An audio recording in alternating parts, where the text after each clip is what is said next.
In the near future, global warming has caused a huge rise in sea levels and wiped out coastal cities all over the world.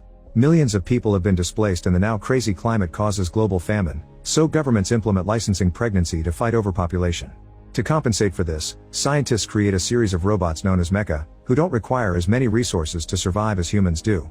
The inventor of these mechas is Professor Hobby, who takes a female mecha apart in a conference while he explains that robots are programmed to react to damage or pain and to remember to avoid the cause of damage like a human would. Unfortunately, this doesn't mimic human emotion, which brings Hobby to the next step, a robot child programmed to love its parents. This mecha will be marketed to couples who yearn for a child but can't obtain the license to reproduce. 20 months after the presentation, Henry and his wife Monica visit their son Martin in the hospital. Martin was diagnosed with a rare disease and put in suspended animation until a cure is found. Martin's doctor worries about Monica, who still hopes for that cure and often comes to read to his son, and he advises Henry to help Monica cope with the grief she's currently suppressing. Hoping that this will help his wife to move on, Henry applies to Cybertronics beta testing and gets chosen by Hobby to test his latest invention, a child mecha named David. This robot is a prototype mecha child programmed to experience love. Monica is offended by the idea and argues with Henry, saying that he's trying to replace Martin when he isn't even dead yet. However, Monica eventually realizes that she needs to fill a hole in her heart and has a big need to take care of a child again, even if it's a mecha. After finally changing Monica's mind, Henry explains how the imprinting protocol works. Once they decide to keep David, they can choose to activate his imprinting, making David loyal to them just like a regular child that loves their parents. The imprinting is irreversible, meaning that if the couple ever decides to return David, he'll be scrapped. So it's very important for them not to imprint until they are sure. Later in the evening, Monica and Henry allow David into Martin's old room. David is eager to get along and make his parents happy, but remembering that he's not real makes Monica nervous, and she ends up shutting the door on him when he asks her to dress him. The next morning, David watches Monica prepare breakfast with pure curiosity. He continues to watch her the rest of the day as she does her chores, no matter how hard Monica tries to ignore him. When she grows too frustrated, Monica ends up putting David away in the closet. Moments later, Monica feels guilty and lets David out, excusing herself by saying that they're playing hide and seek. This makes David surprise Monica in the bathroom while she's relieving herself, thinking she's hiding there. During dinner, David watches his parents eat, and he's so fascinated by this that he pretends to drink from an empty glass to mimic Henry, then copies the way Monica eats pasta.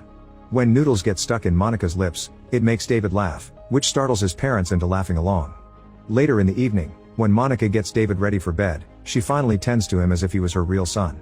However, this also reminds her of Martin in the hospital, making her cry. The next morning, Monica decides to initiate the imprinting protocol, coming to terms with the fact that she needs David to cope with Martin's situation. After she finishes saying the code that will trigger David's love, the boy's face softens up and for the first time he calls Monica mommy. This already makes Monica more attached to him, especially when he hugs her. One night, Monica is happily getting ready to attend an event with Henry. However, Henry worries about Monica's affection for David, reminding her that he's a mecha, but Monica sees David as a gift. When David comes to say goodbye, the parents smell something and realize that he has used up Monica's expensive perfume. To make matters worse, David asks Monica if she'll die someday.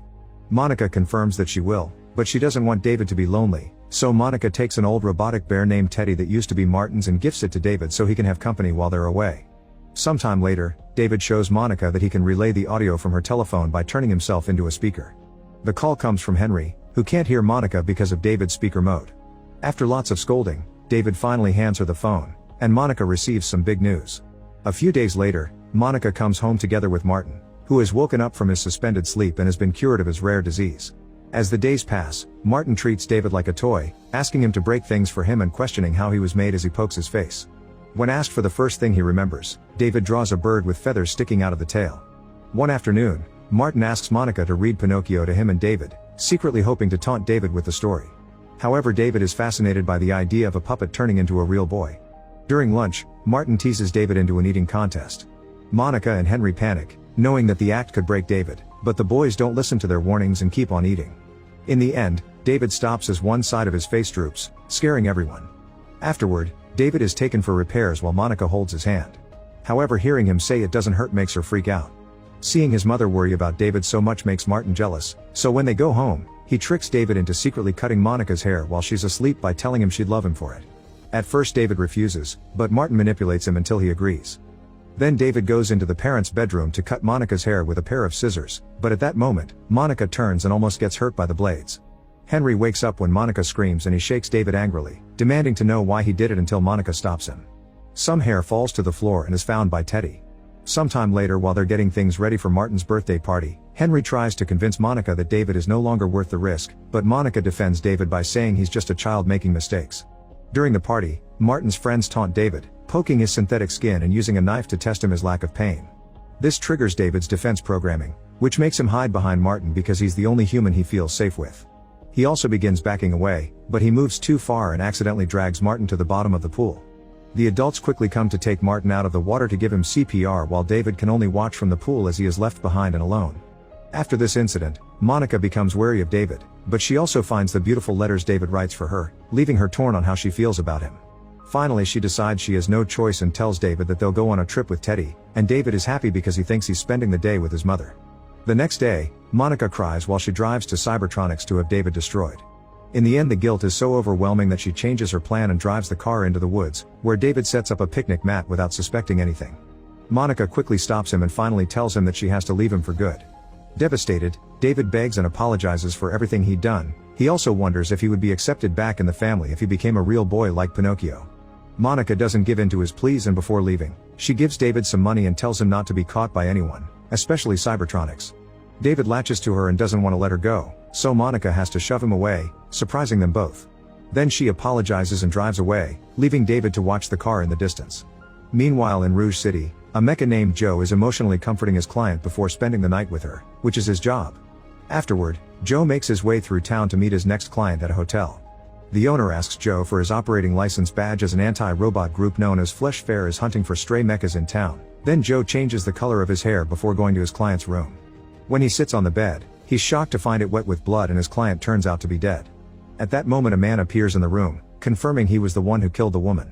Joe realizes that he's been set up and immediately runs away to hide in an alley, where he uses a little blade to remove his operating license badge so he can't be traced. In the woods, David tells Teddy that he wants to find the blue fairy from Pinocchio so she'll turn him into a real boy. Suddenly, a garbage truck passes by to dump scrap parts, and tons of abandoned mechas show up to search through the trash in order to repair themselves. As David watches without believing what he's seeing, Joe shows up as well, and there is a moon-shaped aircraft coming after him. It turns out it's the Flesh Fair group, and the mechas immediately begin running away in fear as they are hunted down. This group kidnaps mechas and destroys them in a show to prove their anti-robot campaign. They use a scan on their aircraft to follow the mechas, but there's also a bunch of them appearing in the forest riding motorcycles that begin chasing the mechas through the woods, eventually entering a small town. These guys fire magnetic discs to trap the robots and a few mechas are sadly captured, but David and Teddy manage to follow a few mechas into an abandoned cottage and meet a nanny mecha, who offers to care for him. Unfortunately, the motorists still find the cottage and break down the wall to capture them all while the aircraft picks up Joe in a cage. In the struggle, David tries to hold on to Teddy, but he falls. At least a bunch of branches break his fall, so he quickly recovers and chases after the aircraft. Later at the Flesh Fair show, Teddy is picked up by employees and thrown into Lost and Found. In the stadium, the crowd cheers as old and abandoned mechas keep getting destroyed by being pushed inside cannons and shot out on fire. A terrified David holds onto Joe's hand, who's surprised by the touch. Meanwhile, Teddy manages to climb out of Lost and Found, and finds David in a cage. At that moment, a little girl picks up Teddy and sees David, thinking that he's a real boy. Then the girl approaches her father, who's one of the programmers of the show, and the man is disturbed to hear that a boy is among the mechas. Back at the cage, David learns from the other mechas that the humans are cutting them down to maintain superiority. Then the girl's father approaches David and uses a portable X-ray to make sure that David is a robot.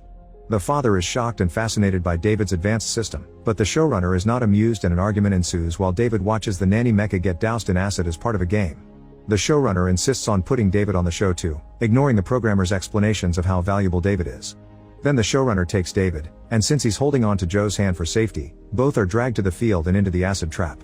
As the showrunner presents David to the crowd, he also rants about how the mecha child insults the human population.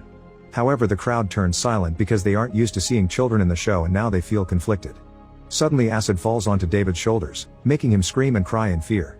This convinces the crowd that David is a real child and they're so horrified that they turn on the showrunner, throwing things at him while the girl's dad orders the guards to free David and Joe right before the riot starts, allowing the duo to escape safely.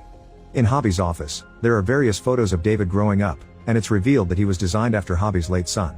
A team arrives to report that David was spotted at the Flesh Fair and they assure Hobby that the mecha is fine. Back in the woods, David and Teddy freeze when they suddenly see the moon, thinking that it's the Flesh Fair's aircraft. Just in case, they take a different route, and David shares with Joe his wish to find the blue fairy. Joe says that most women can be found in Rouge City, and they agree to head there together. First they need a ride, so Joe finds a group of teenagers and uses a hologram pen to manipulate them, promising lots of mecha women in their future. The boys give them a ride, and once they reach the city, Joe gives David a tour, teaching him about the flashing lights and the weirdly shaped buildings. David becomes fascinated by a statue of an angel because he thinks it's the Blue Fairy and tries to enter the church, but Joe takes him away. Eventually they meet with Dr. No, a program that serves as an all-knowing encyclopedia.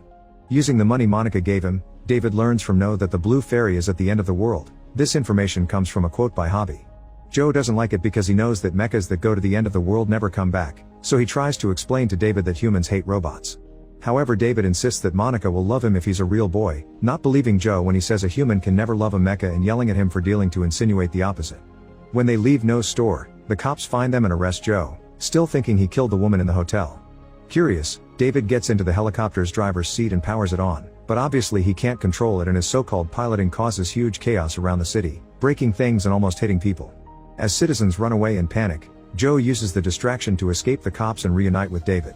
Joe jumps inside the helicopter, taking over the controls to fly the vehicle smoothly and escape safely. A few hours later, they reach the wasteland that was previously Manhattan, which Joe calls the place where lions weep. After the trouble with the sea levels rising, the remaining pieces of the city are left in ruins and underwater. David finds a bunch of lion statues with water pouring out of their mouths, which reminds him of Joe's quote. Seeing it as a sign, they land the helicopter in the building next to the lions, then David and Joe search for Professor Hobby. David finds a door with a fairy tale quote on it and crosses it, finding a chair with someone on it. When it turns around, David is shocked to find a child that looks exactly like him. The other David simply smiles and invites him to read with him, saying that he's real, but the first David thinks this guy is going to replace him. Furious, David grabs a lamp and smashes it against the table in the other David's head, revealing that it's also a mecha. A terrified Joe goes away while David lashes out, screaming that he's special and unique. At that moment Professor Hobby shows up to stop him and assures David that he's a real boy, claiming that he is his own Blue Fairy. Dr. No's clues on finding the Blue Fairy were explicitly made to lead David to Professor Hobby, and the journey also tested David's motivation to see if it was strong enough to make him chase an unknown dream, which other mechas can't do. Hobby walks out of the office to gather his team, leaving David thinking about the fact his journey has been part of someone else's design.